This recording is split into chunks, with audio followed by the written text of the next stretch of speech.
எந்த ஒரு பொருளை எடுத்துக்கிட்டாலும் அதுக்கு ஒரு பிறப்பு, ஒரு வளர்ச்சி, ஒரு பயணம்னு கண்டிப்பா இருக்கும். வாங்க ஒரு பொருள் மூலப்பொருளா இருந்து நம்ம கைக்கு வந்து சேர்ற வரைக்கும் இருக்கிற அந்த 3 ஸ்டேஜ் பயணத்த பத்தி இப்ப பார்க்கலாம். பாருங்க, இயற்கையிலிருந்து ஆரம்பிக்கிற ஒரு பயணம் ஒரு ஃபேக்டரியில புது உருவம் எடுத்து கடைசியா மார்க்கெட் வழியா நம்ம வீட்டுக்கு வந்து சேருது. இந்த முழு செயினையும் நாம 3 முக்கியமான கட்டங்களா பிரிக்கலாம். இதுதான் நம்மளோட பயணத்துக்கான ஒரு மேப் மாதிரி. எல்லாமே இங்க இருந்து தான் ஆரம்பிக்குது.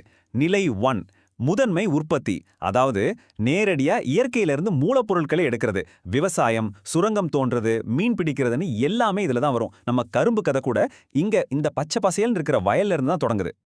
அடுத்து உருமாற்றத்துக்கான நேரம். நிலை 2 இரண்டாம் நிலை உற்பத்தி. இங்கதான் வயல்ல இருந்து வந்த மூலப்பொருட்கள் எல்லாம் ஃபேக்டரி மெஷின்குள்ள போய் நமக்கு தெரிஞ்ச பொருட்களா மாறுது. நம்ம கரும்பு இப்போ ஒரு மில்லுக்குள்ள போய் பளபளக்கிற சர்க்கரையா மாறுற ஸ்டேஜ் இதுதான்.